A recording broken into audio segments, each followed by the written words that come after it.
On this episode of China Unscripted, NYPD Blues, Jesus with Chinese characteristics, and Taiwanese independence.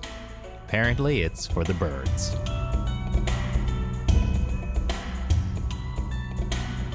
Welcome to China Unscripted. I'm Chris Chappell. I'm Shelley Zhang. And I'm Matt Gnezda. We have a little bit of a different setup today because it's just the three of us. We didn't get a guest this week.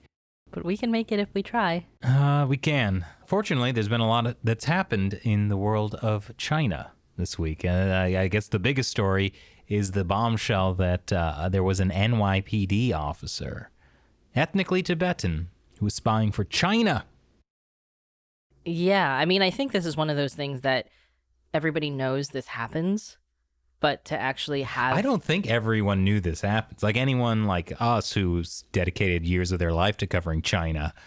But like, I think just like anybody like opening up the paper and being like, a Tibetan guy was spying for China and he was spying on Tibetans? What? Yeah, I guess that's true. Yeah, I mean, not everyone even knows that Tibet is part of the People's Republic of China.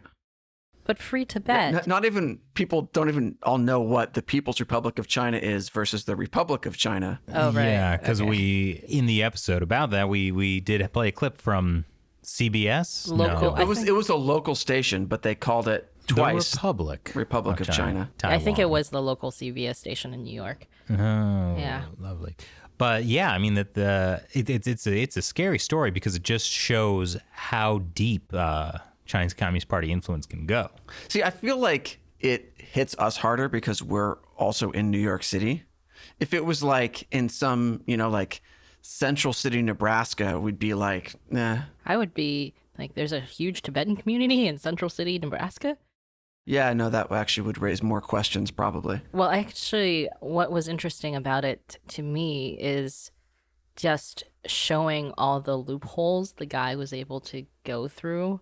What do you mean? I mean, he applied for asylum in the U.S. and was Right. granted asylum and thus became a naturalized U.S. citizen. Because he said he was tortured in China because he was ethnically Tibetan. Yeah, but it's not that easy to get asylum in the U.S. Usually they ask for some kind of documentation in some way. Like there's interviews where they want to make sure you actually are a member of a persecuted group and not just lying about it to get You U.S. know what this citizenship. reminds me of? It's like when we were covering one of those Falun Gong parades, this is many years ago, there were some like Chinese people in kind of like knockoff yellow shirts that were like not quite the right color. And you could kind of tell like they weren't... Knockoff Falun Gong shirts. They were like knockoff Falun Gong shirts. They were like a little orange instead of yellow. And they didn't say Falun Gong on them, but they were posing in front of Falun Gong practitioners holding like, anti-persecution banners. And they were like getting photos of themselves. Oh, they were like photographing each associating other. you mean. themselves Yeah. with Falun Gong, so that presumably, my assumption is they were going to use those photos as sort of proof that they, needed asylum because they were Falun Gong. Yeah, it's crazy how hard it is to get asylum in the United States because really I feel like the entire country has gone insane. Oh, that's where you're going with it. Yeah. Yes, okay, yes. But also, who this really screws things up for is Tibetans, right? Because now U.S. Customs and Border Patrol is going to add another layer of suspicion, and it just makes it harder for all the people who legitimately do need asylum. I think for the Tibetan community, or this just shows how, the reason why so many Chinese dissident communities are very paranoid, very suspicious, because you remember when we were in Australia and interviewing some of the Chinese dissidents there. Oh, yeah. So many of them had stories of being called up by the Chinese embassy or consulate and told, threatened, having their families threatened, these things. So they know they're always monitored. And we've talked to people who, when they were about to go to China, they're members of a dissident community, went about to go to China, and their relatives in China were visited by the police before they even went back. So, there's obviously the knowledge that you're being monitored, but then to have something like this come out where it's somebody who was also a police officer. So in America, that would be... And Tibetan. And Tibetan. And he was a community liaison officer, something like that. Mm. So a position of supposedly, helping the community be more comfortable with the New York Police Department. I mean, it depends what community you're talking about. If the community is like the Communist Party, then he's actually done a very good job. Right. Yeah, okay. I think what was interesting too is some of the Tibetan people talked about, in one of the articles I was reading, they were like, we kind of knew that this guy was shady Oh, yeah? because they said that somebody had seen his wife hanging out at the Chinese consulate. Uh-huh. And they were like, he had tried to persuade some Tibetans before to not do kind of pro-Tibet independence type of events or something like that. So they were like, there's something weird about this guy. Okay. I mean, the weirdest part is that he actually traveled back and forth to China freely after he'd already been granted political asylum in the U.S. That is surprising that nobody caught that. That the guy who said, like, I can't go back to China because I'll be tortured again, so give me asylum, frequently went back and forth to China. And his parents were both Chinese Communist Party members. His dad was Brother, too. Well, his brother was is in the PLA. His dad was a retired PLA officer. His mother is a retired government official. Yeah. Although, there are people who do have family members who are, in the CCP or something, and you could still be persecuted. Yeah, well, like this reminds me of, Anastasia Lin, who's been on our show. So she practices Falun Gong. Her dad in China does not. When she got her, one Miss World Canada, the Communist Party, because she wanted to like use that platform to raise awareness about the persecution of Falun Gong in China. And then the CCP put pressure on her dad in China. And he was like a, successful business person. And the CCP wanted to like mess with his business and try to like force him to pressure her to stop talking about human rights. And so the Communist Party has zero qualms about trying to mess with the family members of overseas Chinese dissidents. And so just the fact that like any dissident has family members in China who are like doing well by the Communist Party and all that, like that's a red flag, I think. Well, I mean, it shows that you don't even have to be a dissident. Like, even if you are in a free country, you're going to be spied on by the Chinese Communist Party if they consider you to belong to a group that is a threat. I think the criminal complaint from the FBI had this section where, obviously they were looking at this guy, Angwang, for a while because there are transcripts of conversations he was having with his PRC handler at the consulate. So they had been obviously tapping his phone. Yeah, since at least 2018. But there were conversations with the handler where he was trying to give the handler like ideas for how to approach the Tibetan community, or, telling the handler that you should come check out this new community center we have in Queens. Like, it might be a good place to, recruit people. Like, he was trying to help recruit other Tibetans to spy and monitor on the Tibetan community. It just, and then the whole thing where he was photographed next to AOC, it's like another weird turn in this whole story. I mean, essentially somebody who's alleged to be a Chinese spy right next to an influential U.S. senator. I think the most embarrassing thing for AOC is that she was photographed next to a cop. Oh, that is a twist, perhaps. I was trying to deliver a punchline and then nobody laughed. No. Story of my it hit life. hard. It hit hard. Well, is there anything else we want to talk about that story? Well, I think it's probably just the tip of the iceberg, really. Yeah, I'm sure if ever they really looked into it, it'd be like, the pulling of the thread that unravels everything. I mean, right now we only know a little part of what happened because in the criminal complaint they only release enough so that they can establish probable cause. There was a line in the complaint about how the FBI agent was like, this is not everything that the FBI knows about this case. So I'm sure when he comes to trial that there could be a lot more stuff that comes up. And also, if the FBI is running an operation to find people like this guy who are spying for the CCP in the U.S., it's not just going to be him. I'm sure we're going to see other arrests. Well, we've seen a lot of pressure on Chinese consulates in the United States. They've shut down the one in Houston, and I've heard some rumors it was because they were involved in like an espionage ring. And, you know, you have this guy who is getting orders from the Chinese consulate in New York. So clearly, I think it means the U.S. government is taking a closer look at the major Chinese consulates. So who knows? Maybe the New York one will be shut down. I kind of doubt That would be an escalation. Who knows? I mean, Who it's, knows? you know, That might be a after election thing. it's hard because you've got so many ethnic Chinese people in the New York tri-state area that like would have to get their consular services from, I guess, Washington. But it's a long way to go for a lot of people. So I mean, think about the people in Texas. Now they have to go to San Francisco or Chicago. So yeah, that's actually much worse for them. But I only care about New York.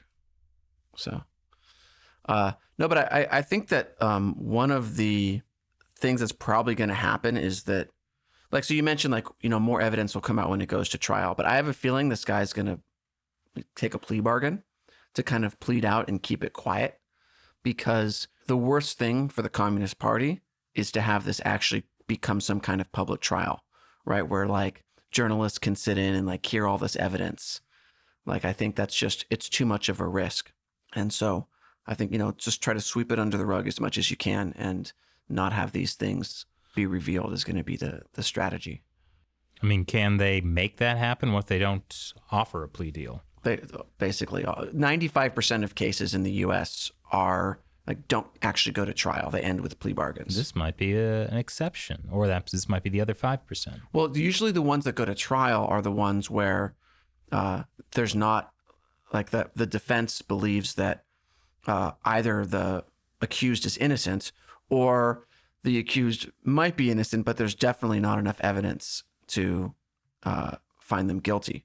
And so they take that risk. But the risk is if you go to trial and you lose, then you're going to get the book thrown at you. You're going to get like, you know, the full sentence. And this guy is facing 55 years in prison if convicted of all the charges. Convicted, like in a court trial. Given the maximum sentence. And given the maximum. But in a plea bargain, he could get out with a much lighter sentence, you know, potentially even as light as time served if he, you know, gives up some other kind of information. And so plea bargains are a way for people who have information to basically get out of having to pay the price according to law. So if he names names, squeals a bit, yeah, you'd think he could I mean, look, get a lighter sentence. A lot of famous cases don't ever go to trial. I mean, look at like what happened with Jeffrey Epstein.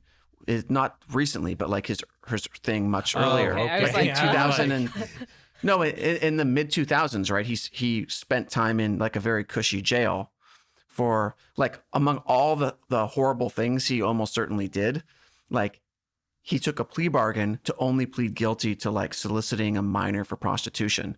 And then he got like a super light sentence, presumably because he not only saved the court time and money by not having to go through a trial, but also because he revealed information. And so like just a lot of the way the US legal system works is that the accused, as long as there's enough evidence against them, it's in their interest, and their lawyer will advise them like, look, give the district attorney like information on someone else, you know, whether it's a gang thing or whether it's an espionage thing or whatever, you know, and the district attorney will then try to get a much lighter sentence in exchange for that.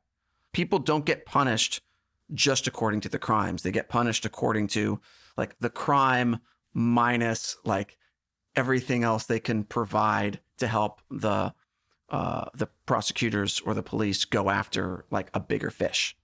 It's the art of the deal, basically. Basically, yeah. I mean, that's just how the legal system works. So, I mean, you know, that you're going to see this. You see it with like everything from, you know, street crime, selling drugs. You know, you get a lighter sentence if you know, squeal on your on the bigger boss, to, you know, sex trafficking, to espionage. Like just every part of the chain has these kinds of options to plead out. Well, I mean, he's probably a pretty low man on the totem pole. He's like a little fish. Yeah, I mean, I think the danger for him is if he gives up information that gives up a bigger fish of like, you know, someone connected to the Communist Party, then potentially, like, once he gets out of his light sentence, then he could be under some kind of threat. From what? I mean, is it like the Chinese Communist Party has this entire network of spies operating throughout the United States that could strike at any time? Or, is it like he has family back in China that could be adversely affected by this? So it's I mean, it's a very complicated thing, and I'm just glad that this whole thing has come to light, because I think it's starting a discussion about this issue. And right here on this podcast. That's right. Or as Shelley would call it, the pod. Whatever. But like, okay, so after the fall of the Soviet Union, right, in 91, there was all this information that came out about these Soviet spies that had infiltrated like all these parts of like US government and businesses and stuff. And like their secret plans to poison the Washington, D.C. water supply in the event of war. And like all these crazy things came out that like, is the Communist Party of China also doing like an array of crazy things that might be similar? We don't know yet. And we may not know for a long time, but at least this is like one sliver. All right. So you compared the fall of the Soviet Union to this Tibetan guy. Yeah, we'll get something out of this, but yeah, hopefully people are paying attention, but probably most people are just election. That's all anyone's Wait, there's an about. election? What country? Oh, Jesus Christ, Matt. That's the next thing we're talking about. Jesus Christ. So there's this story that came out in Bitter Winter, which kind of tracks like religious persecution issues inside of China. And I think you have a little bit more information about this, Shelley, because the context, I think I had the information a bit off. But basically, there's this famous story in the Bible, in the Gospel, about Jesus. And so people bring him this woman who's been accused of adultery, and they're all like, hey, according to the laws of Moses, we got to stone her. That's the law. And then Jesus is like, well, let he who is without sin cast the first stone. And everyone is surprisingly honest and gradually walks away because they realize they all have sin. Okay, this starts to sound like not a real story at about that point. What? So what are you saying about the Bible, Shelley? No, just that. No, what? Anywho, let me finish the story. And so everyone walks off, and then Jesus is like, all right, you're free to go, to the nice adulteress. But the Chinese Communist Party had a different take on that story. What were you going to say? Oh, well, I mean, between the three of us, you were the one who went to Catholic school. And That's Lutheran right. school. And so I guess you are the Bible expert on this. That's true. To be fair, the Catholic school was like totally Vatican II. Just total garbage. Am I right, Vatican II? Vatican II Electric Boogaloo? Interesting does this have take. to do with John Paul II? I don't know what Vatican II is. Look it up. But so anyways, the Chinese Communist Party has kind of rewritten this story where it's sort of the same story. They come with the adulteress and they're like, the laws of Moses says we need to stone her. And Jesus is like, let he who is without sin cast the first stone. And they all go away. And then Jesus stones the woman to death and says, I also have sin, but the law's the law.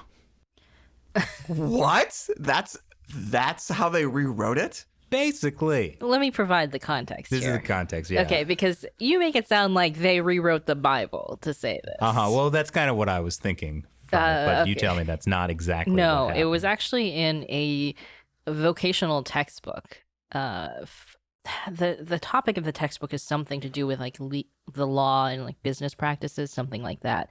And the idea, this story was told as a way to illustrate the idea that if the law were to, like, if you had to be completely perfect to implement the law, then the law could not be implemented by anybody.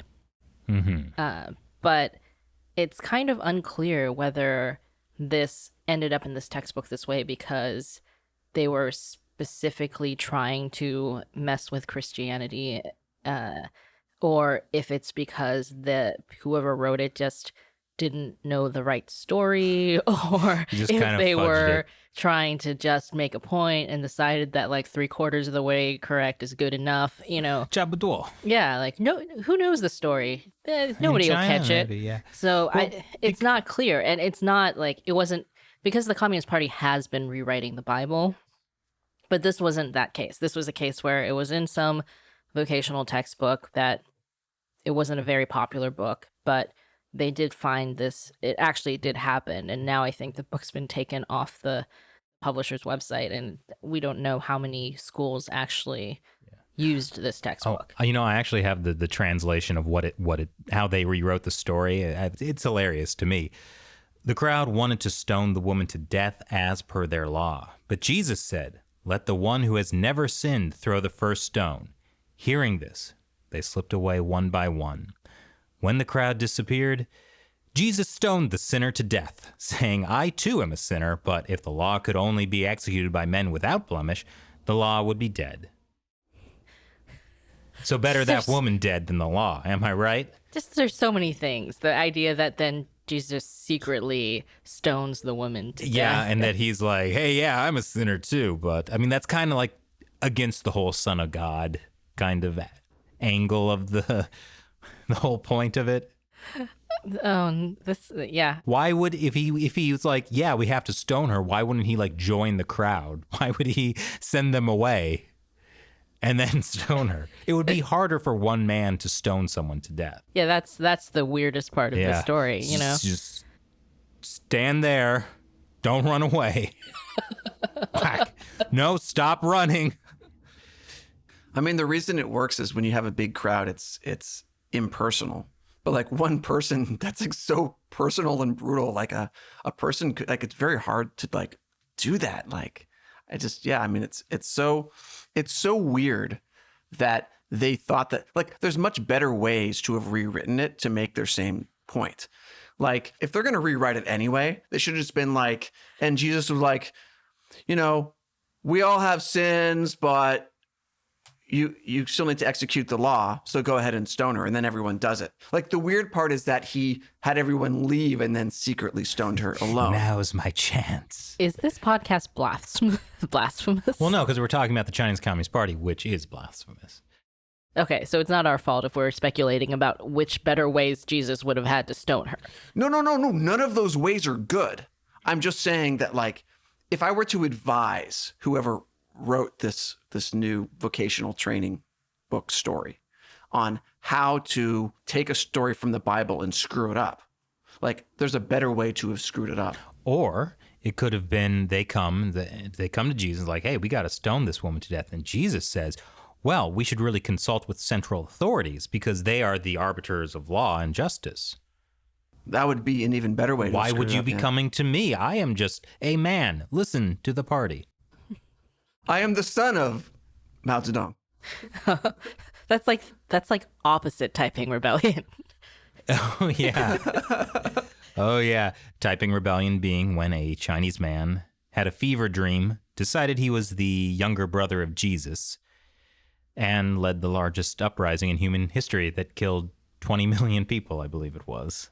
Yeah. They don't teach that in school because, well, it was happening at the same time as the U.S. Civil War, and American history beats out everything. I mean, I had 3 years of American history in high school Yeah? and 1 year of European history. That's the world. Yes, there we go. Yeah. I mean, that's pretty much what I learned as well. So Yeah. Yeah, there are some inadequacies in the U.S. educational system. Also, the way that they taught American history was like everything up to the Civil War, incredible amounts of detail. Everything after the Civil War, like it was kind of like, oh crap, now it's March and we have 2 months to get through the 20th century. Yeah. And it's like I could tell you everything you want to know about the Stamp Act of 1768, but like if somebody back then had asked me like one thing about Confucianism, which is like the bedrock of thought for half the world. Oh. You know, that's for world history. Yeah, Confucius, he's the guy who said stuff. anyway. And fortune cookies, yeah. Yeah. So anyways, I think the point of that story with Jesus is that, people really should educate themselves about the Bible with, proper sources. Jesus Christ Superstar. Oh, that's where you're going. That's where with I'm it. going with it. One of my favorite musicals. Next to Les Mis, right? It's there side by side. Jesus Christ Superstar is a bit of a guilty pleasure. I've actually never seen either of those musicals. Oh, field trip, China Uncensored field trip. That sounds good. To where? Oh yeah, they don't They're have all Broadway. closed. Broadway is closed. Well, also, I don't think Les Mis or Jesus Christ Superstar was playing on Broadway, even if it was not. I know Les Mis was playing as of at least a few years ago. Yeah, it I closed. remember when it closed? closed. Yeah. But Then yeah. what's the point of Broadway if you don't have those two musicals? Actually, we could go to London and see Les Mis. I'm pretty sure Les Mis is still running in London. Okay, well, let's go to London then. Jesus Christ Superstar, I don't know. That's more like a high school play. I'm imagining us ending up somewhere in Milwaukee for like the local community center, Jesus I Christ would Superstar. go nuts. I love that so much. I mean, I've only seen the first maybe 30 minutes of it, the movie. That's a funny story you told me. Yeah. I was telling you this before the podcast. That Yeah. I've only seen 30 minutes of Jesus Christ Superstar, the 70s movie, and it was in a music class in middle school, and I did not know what the premise of this was at all. So at first I thought it was some weird 70s cult that had believed that they had the reincarnation of Jesus, because it looked so weird in 70s to me that I didn't realize that it was just like a very 70s looking like rock opera retelling of the Jesus Christ story. Rock opera. Well, I mean, is it not? It is a rock opera. And my two favorite genres of music are rock opera and hip opera. Okay, R. Kelly, Trapped in the Closet, hip opera. I Coin. see. What's Hamilton? A musical? Yeah. Or maybe would that be a hip opera as I well? thought you were going to go for Hamilton, actually. Oh no, Trapped in the Closet, R. Kelly. There we go. Okay. It's also something I've never seen. But I am a man of culture. there we go. Yeah. Although, in my defense for the Jesus Christ Superstar thing, that was at a point, I think I was 12, and I did not, any American pop culture before the mid-1980s, I really didn't know anything about. Because anything that happened after my parents came to America, yeah, I had a little bit of exposure to, but my only pop culture exposure to the 70s was probably the movie Airplane. Oh, that's a great one. Was that? I thought that was 80s. Was it 80s? I think thought it's it was 80s. Oh. Well, this explains why you weren't familiar with Macross. Yes, exactly. That American pop culture. Good point. It's what all the kids were watching. Sure, I believe you. All right. So next story. What do you want to talk about? I'll leave that up to either of you. How about the depressing human rights story of the week? Narrow Which it down. Yeah, well, this one particularly, it has a little bit to do with what we talked to on Mega Rajagopalan about on our podcast a couple weeks ago, which is the situation in Xinjiang, and a Australian think tank, the Australia Strategic Policy Institute, has come up with a new report that says that the CCP has been secretly building 380 internment camps for the Uyghurs in Xinjiang. So that does kind of fit in nicely with the BuzzFeed report that used satellite photos to show that they, despite the claim that they were kind of winding the system down, have actually been massively expanding the Uyghur internment camps. That's nuts. So, like, let's say each one can have like 2,000 people, probably lowballing it. right? So if 2,000 is a lowball, we're talking about 1.9 million person capacity, right? Something like that. That's crazy. Yep. And if they can have 5,000 people, and we're talking about millions and millions of capacity here. Yeah, I mean, they basically Oh, wait, I got my math wrong. Rachel Maddow. No. So if they can do 380, right? By the time this podcast Anyway, is done, there's going to be 200 million 760,000 is if they each have 2,000 capacity, right? No. 700 and all right. yeah. There's going to be a 780,000. lot of people. Thank you. Okay. Look, it's okay. And I was thinking, I feel betrayed because when you first said that, I was thinking in my mind, wow, Matt is so good at math. Just like that, off the top of his head. I wish I had a mind like that. I was gonna say that if you're the Bible expert, Matt is the math statistics expert. Except, well, everything I've told you about the Bible could be completely wrong for all you know. I feel like my trust is being shaken right now. Yeah. But this does have, the Uyghur internment camp story also kind of relates to another story that came out this week. A second depressing human rights story about the Tibetans and how that China might have as many as 500,000 Tibetans, moved 500,000 Tibetan farmers into these forced labor camps. Yeah, it's basically the same thing as they're doing to the Uyghurs in Xinjiang. It's a second ethnic slave labor force in case one gets shut down because the U.S. is criticizing them. Well, I think the interesting thing about this is, and I think Adrian Zenz, who's been researching the Uyghur situation, pointed this out in an op-ed, that it has something to do with the CCP's whole poverty alleviation thing. Really?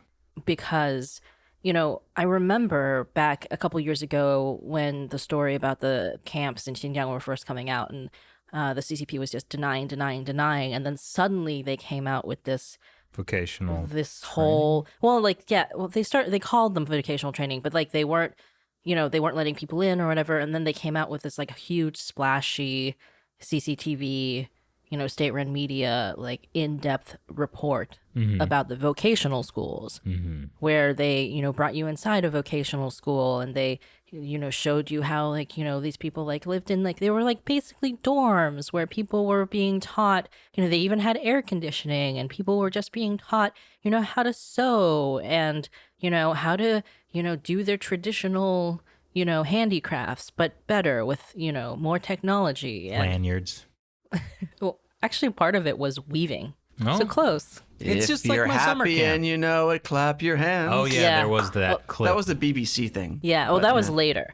But like the whole idea is that, the narrative became that we're giving these people vocational training. So we are kind of helping them. We're lifting them out of poverty. They're getting good jobs. They're being educated, all this stuff. Productive members of society. Right. So now I think this is like also the same spin they're giving on the Tibetan thing, right? Where the whole like, the whole thing about Tibetans being happy, like happy Tibetans. Now it's going to be happy, skilled Tibetans. Yeah. Right. And it because Lhasa is always ranked as like one of the happiest cities in China. But like the whole thing about the skilled labor force thing too is there's a deadline at the end of the year, right, for the CCP's poverty alleviation. Like they have this they have that, Xi Jinping's moderately prosperous society.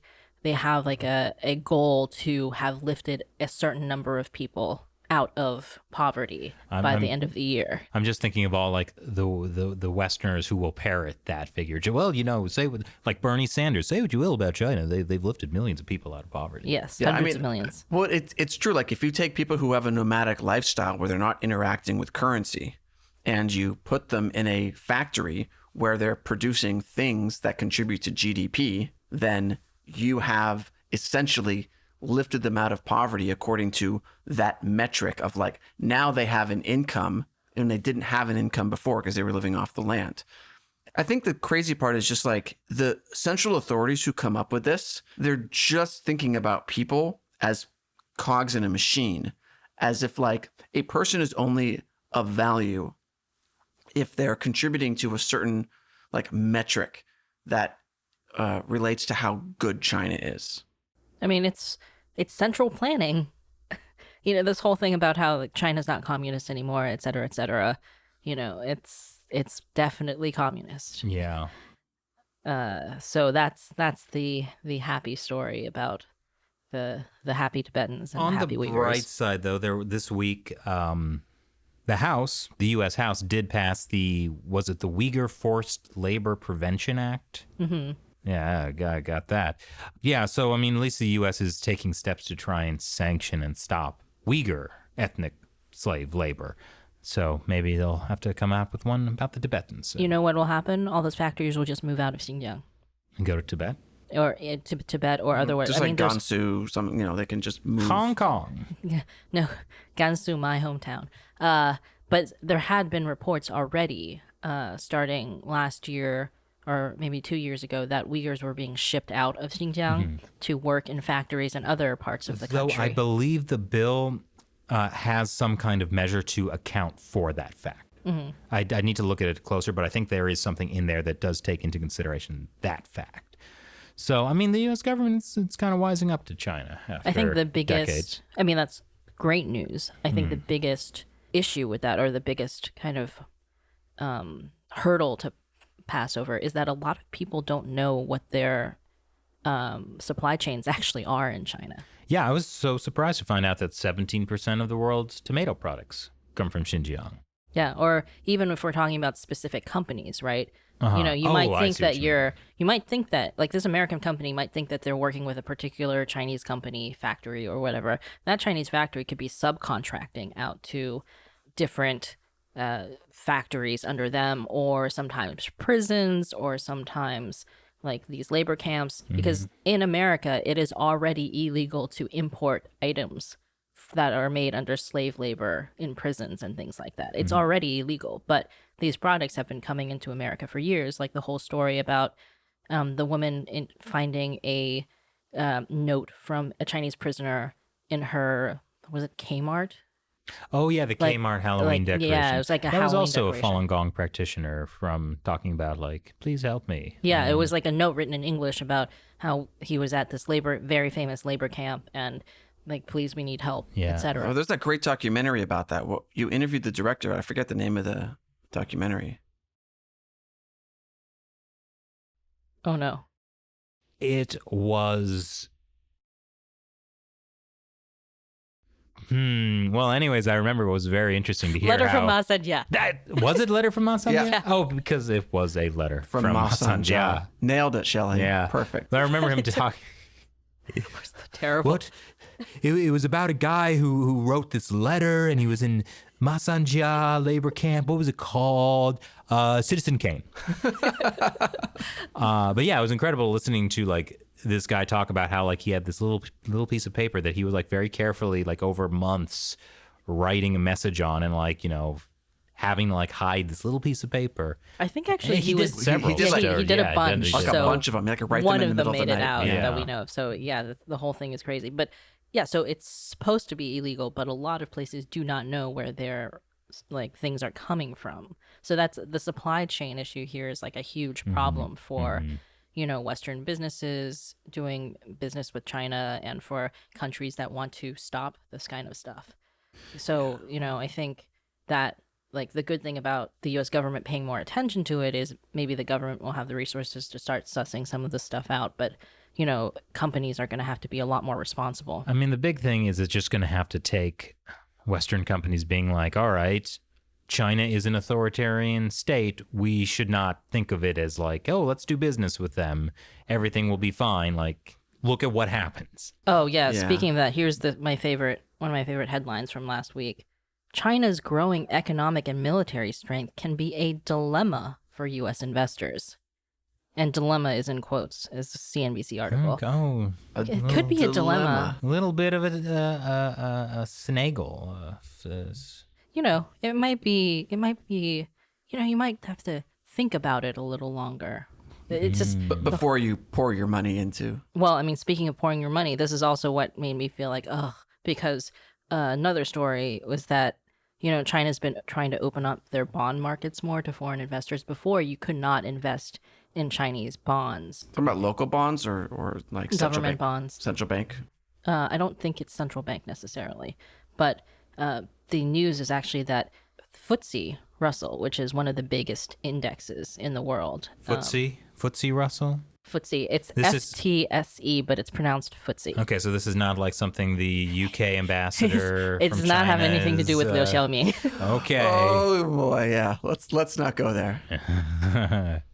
I walked into that one.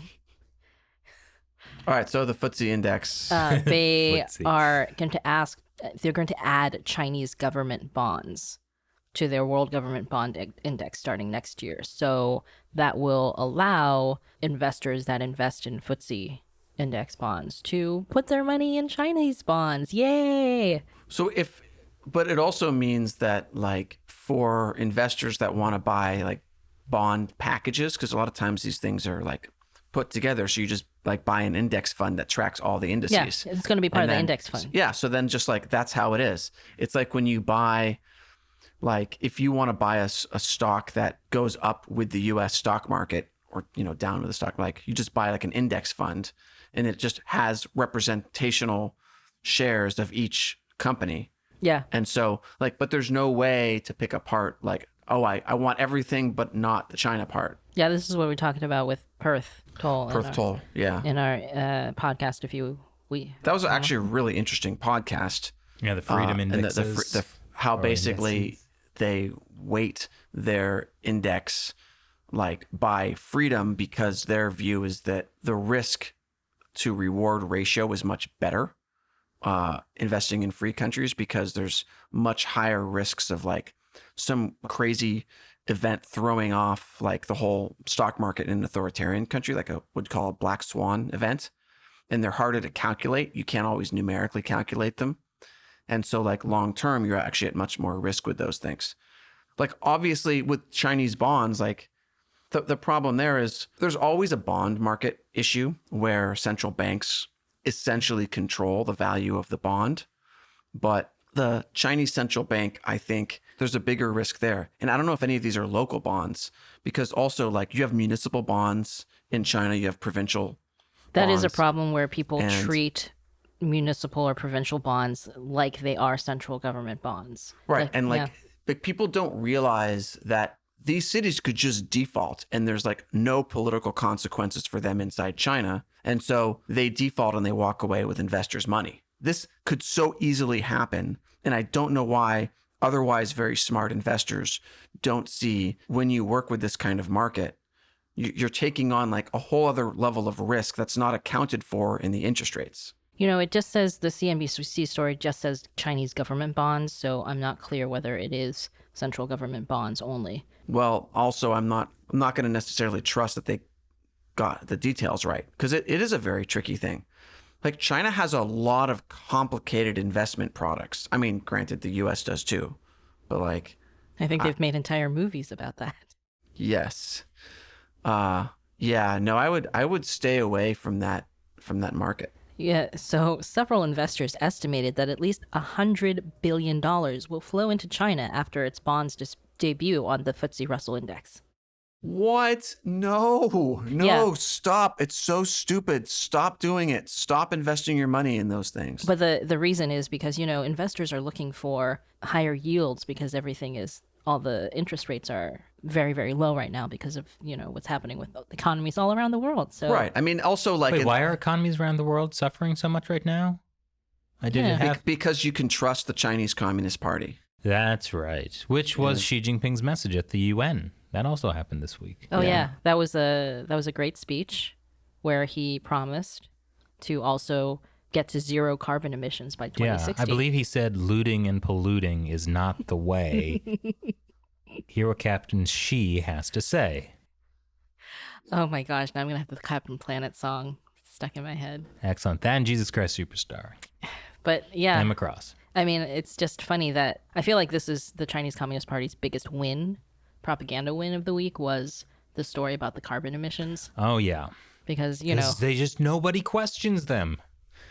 They just, if they say it, it must be true. Well, to be fair, some of the articles I read were like, there were no specifics given, but they still treated it as like it was like a revolutionary, turn in Chinese government policy. To lie? Well, I think their point was that, before they just defended the fact that they were emitting carbon, where they're like, everybody else got to it. We're still a developing country, so we should have the right to. Who pollutes? Yeah. More than anyone in the world combined. But now they're saying, no, we're definitely going to get to zero by net 2060, emissions. Zero net emissions. Yeah. So let's say they were to actually achieve that, which they're not going to.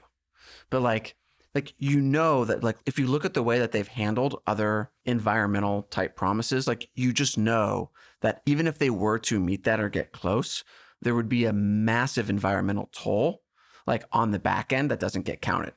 For example, build nuclear power plants. That's actually a great way to reduce carbon emissions, but not if your safety standards are weak, because obviously nuclear power, right? Why do you think a made-in-China nuclear power plant would be a problem, Matt? You look at solar power and like the solar. He just goes on. No, I get your point, but I was making my own point, Chris.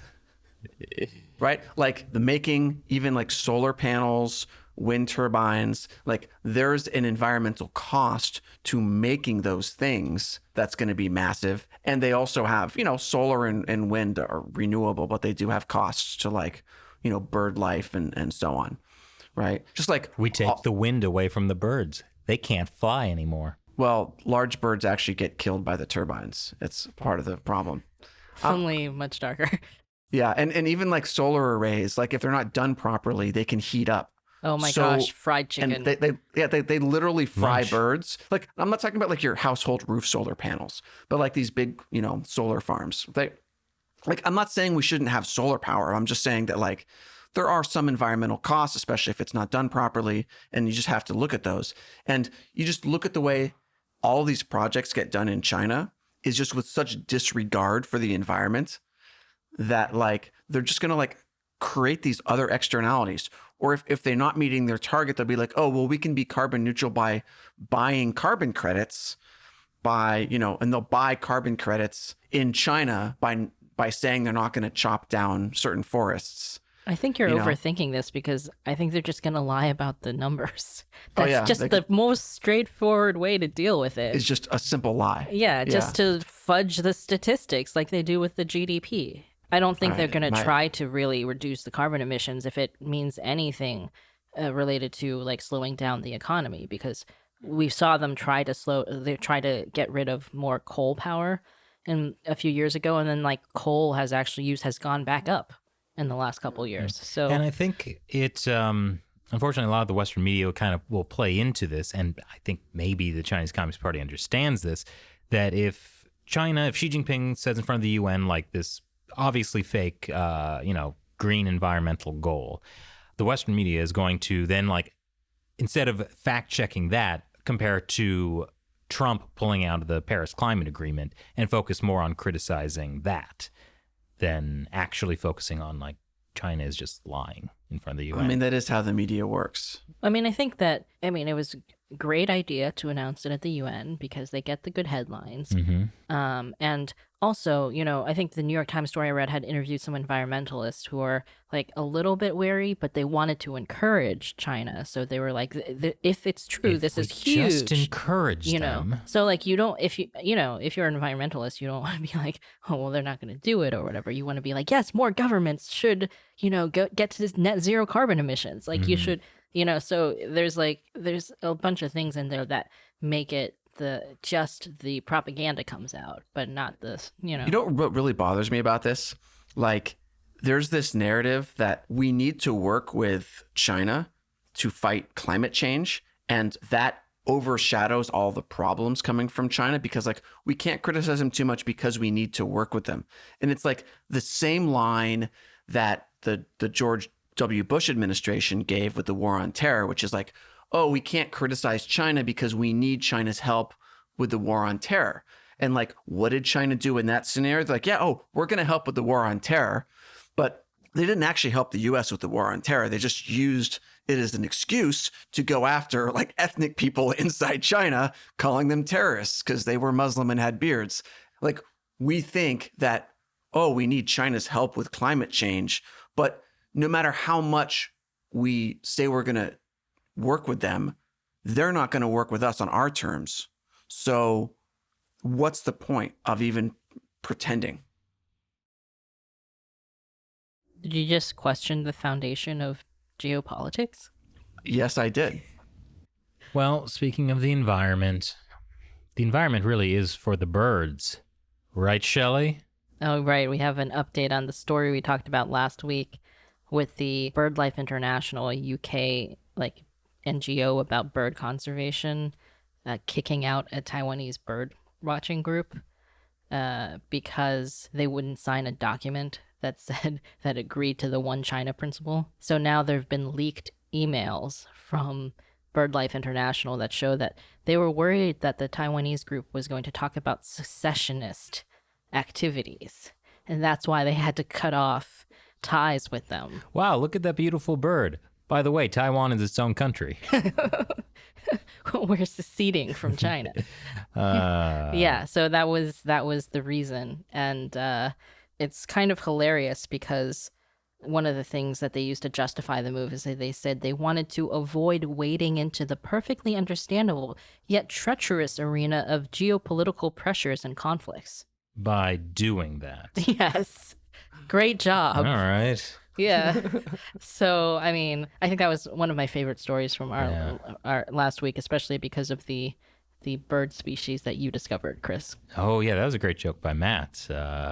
Did we name that bird? No, I don't think we have, so... It was in a show, I got a bird for Xi Jinping, and it was like a Winnie the Pooh bird kind of thing. Well, hey, maybe we should open that up to people watching. If you've watched that episode, see if you can come up with a name for that annoying but... unpleasant species? A rare and unpleasant species. That's right.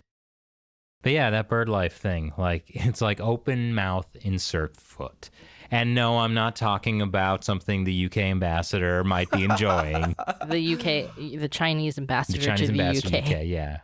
For clarity. Just to be, I don't think we've even talked about that story. No, you told us not to. Yeah, it's not. I think that might get us appropriate. in trouble with our rating on I don't iTunes, think right? it doesn't meet FCC guidelines to tell our viewers what the Can you get coronavirus that way? by violating FCC guidelines. No, Yes. foot and mouth. I not clear. Not clear. What does the science say? Yes. Every day we know less and less. I do have a funny kind of coda to the bird story. Okay. So after this all came out, the Chinese Wild Bird Federation, which was the group that got kicked out.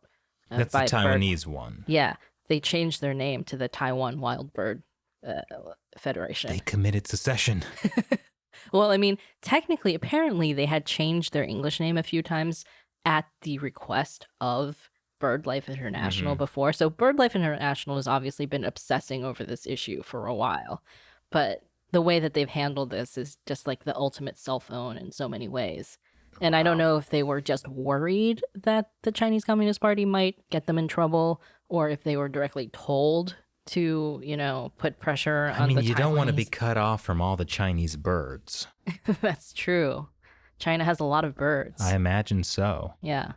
Peking duck, roast duck, General Tso's chicken. General Tso's chicken. That's Taiwanese, though. Yeah. What? You can't even get it in China. I definitely never saw it in mainland China. We had it in Taiwan, remember? Oh, that's right. Because the general is Chinese. Yes, he's from Hunan. There's a great documentary called Finding General Tso. The Search for General Tso or something like that, yeah. What was it called? It's something about like searching for General Tso's chicken. Yeah, Gosh, we're not good at documentary name remembering, apparently. But yeah, it's really interesting. Even though the general was from Hunan and got famous for subjugating Xinjiang All right. in the 19th century. The dish was invented by a Taiwanese chef who was originally from Hunan. So I love the parallels with KFC. General Tso was a real general, but he didn't come up with the chicken. Colonel Sanders was not a real colonel, but he came up with the chicken. Wait, Colonel Sanders was a real person, though?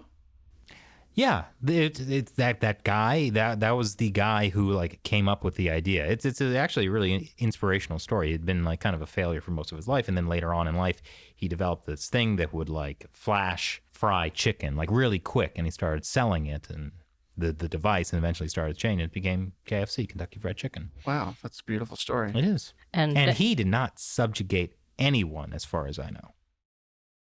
And now his chicken is beloved all around the world. That's true. Including in China and Japan. Isn't Japan where they like scammed the Japanese people into thinking KFC was a traditional Christmas feast? Scammed is a extreme word. It's a loaded word. Yeah. They Five did spice secret recipe. I think word. it's what, 8? Is it 8 spices?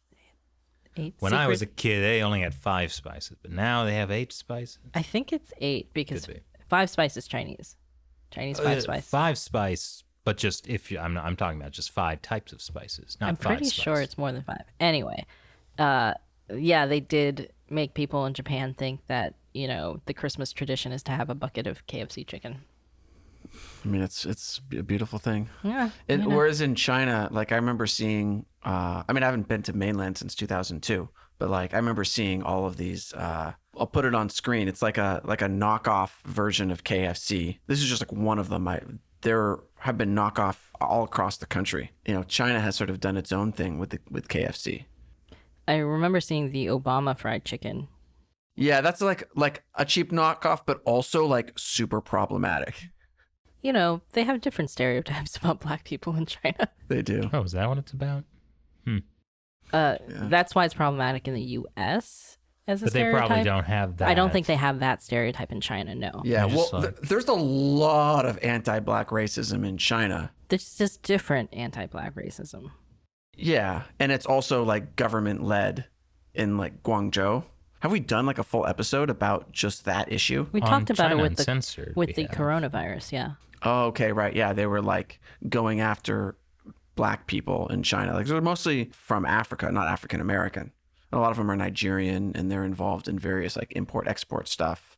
That's a lot of the reason why they come. But there's a huge, like 500,000 Africans in Guangzhou. They're not treated well by the government too, not just like, you know, people being individually racist. Are you saying that China has systemic racism?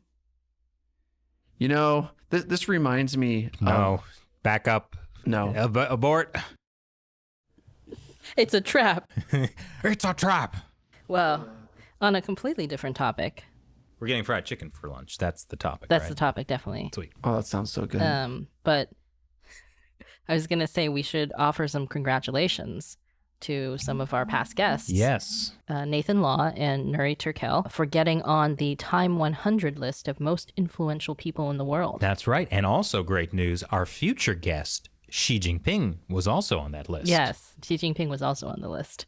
Yeah, so it's just influential people, not like both negatively influential and positively influential. Well, you know who else is on the list are also future unlikely, but somewhat more so than Xi Jinping guest, Tsai Ing-wen, the president of Taiwan. Oh yeah, I would love to get that. Oh my god. Yeah. But I just want to play with her cats.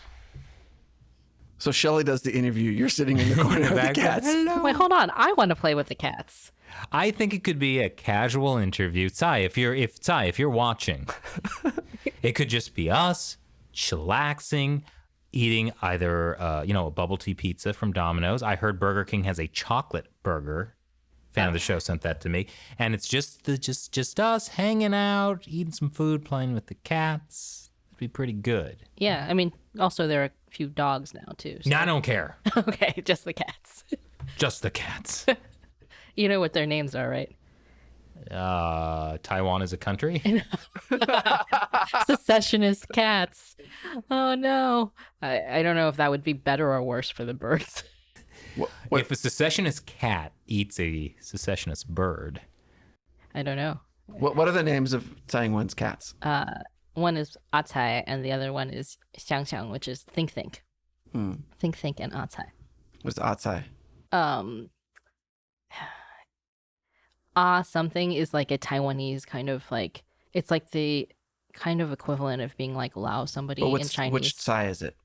I think it's, I don't know. Tsai Ing-wen, the Tsai? Maybe. I haven't. Or like vegetable Tsai? I feel like that there was a big build up to like, hey guys, do you know what the names are? Think. And vegetable. Thanks, Shelley. They have their own Wikipedia page. I'm not going to be jealous of cats. Thanks for watching this episode of China Unscripted. Oh, wait. Before, we should also congratulate two of our past guests for something even better than being on Time's 100 list. I have no idea where you're going with this. Clive Hamilton and Alex Josky Oh. have been banned by China, according to your favorite state-run media, Global Times. Really, our guests are either cursed or blessed. How great would it be to be which one would you rather have? Being on Time's 100 list of most influential people, or being banned on by China and that being reported by Global Times? Well, I'd have to say the Global Times one, because I like the idea that my favorite state-run media would talk about me. The Times thing, I don't like sharing with 99 other people. If it was just the one most influential, important person, me. So yeah, B. Okay. Matt? Yeah, I also agree that it would be better for you if you were in the Global Times. It was the People's Daily that talked about us. No, Yeah. it was China Daily. It was China It was China Daily, and those of you watching this as a video can see actually in the background we have that article where they called us. Well, they compared us to the New York Times and some other. They called us leading Western media, and then they also called us disgraceful anti-China garbage. That's fantastic. If only it were in the Global Times, and if they also named Chris Chappell. Yeah, though, I mean, I have higher standards for the Global Times, so like if anti-China garbage or what China Daily comes up with, Global Times has to come up with something even crazier. Something involving, what was the thing that they recently said about hooliganism, maybe? Like, call you a hooligan? That Western hooligan, Chris Chappell. I don't know. Think about it. Someday they... Let's see what they come up with on their own. Xi Jinping, if you're watching, I know you are. Global Times editor. Yeah, I think we should also ask our audience to come up with the best Global Times insult for you. Yeah, sure. If you want to do that, go for it. All right. And on that note, thanks for watching China Unscripted. Once again, I'm Chris Chappell. I'm Shelley Zhang. And I'm Matt Gnezda. We'll talk to you next time.